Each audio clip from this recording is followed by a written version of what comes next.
नमस्कार फ्रेंड मोर ए Ritika blog channel को स्वागत जनाऊँची। आज मु भेंडी आलू रे एक चटपटा भजा करके देखी।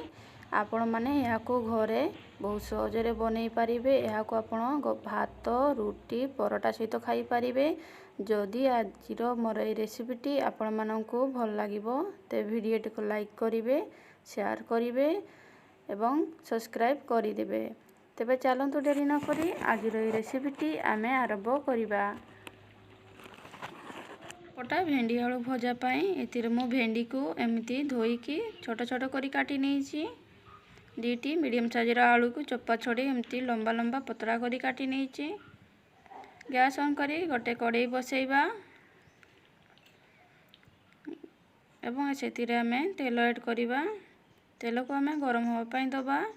तेल गरम हो गला परे सेतिरे आमे पकेइबा सुखिला लंका एवं पंचफुटण। भल भावरे फुटी हो गला परे सेतिरे आमे काटिकी रखिथिबा प्याज को पकेइबा।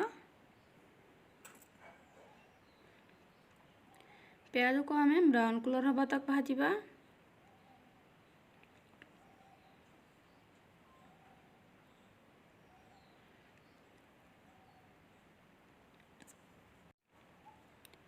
एठी हमर प्याज भाजी हो गलानी।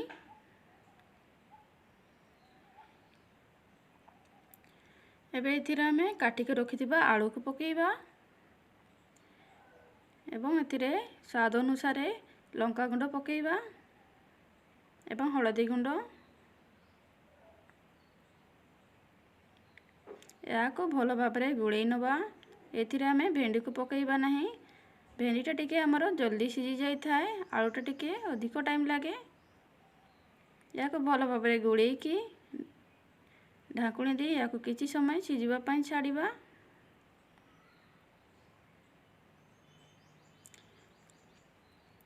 किछि समय हे गला परे मु ढाकुणी खोली की देखि पारुथिबे एटी हमर आलू भाजी हे जाईछि। एटी हमर आलू सिझिनी दर सिझा हे जाईछि एवं एथिरा आमे एबे काटिके रखिथिबा भेंडी को पकेइबा।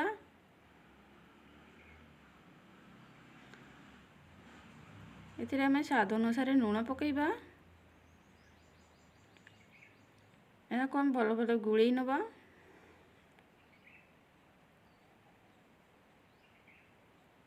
गुळेई सारला परे या को मैं ढाकुणी दे किछि समय सिझिबा पाई छाड़िबा। या को आपण घोडणी खोली की मझिरे मझिरे घांटू थिबे। किछि समय हे गला परे ढाकुणी खुलिबा। देखि पारुथिबे एटी हमर आलू एवं भेंडी भल भाबरे भाजी हे जाईछि।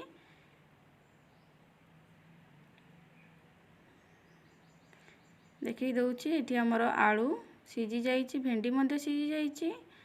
एथिरे आमे एबे धनिया गुंड ऐड करिबा।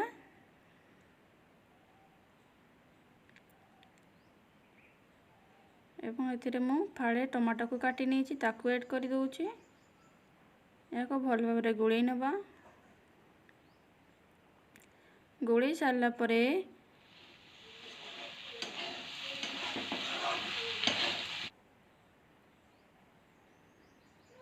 या को ढाकुणी देकी किछि समय सिझिबा पाई छाड़िबा।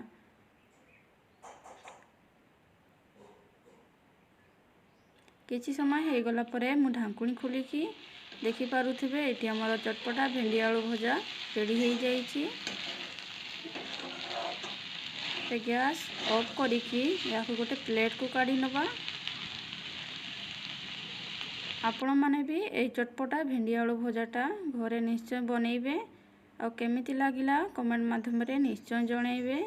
वीडियो को लाइक करिवे, शेयर करिवे एवं मो चैनल को सब्सक्राइब करि देबे। आजिरो भिडियोटी मु एठी रखुछि। धन्यवाद।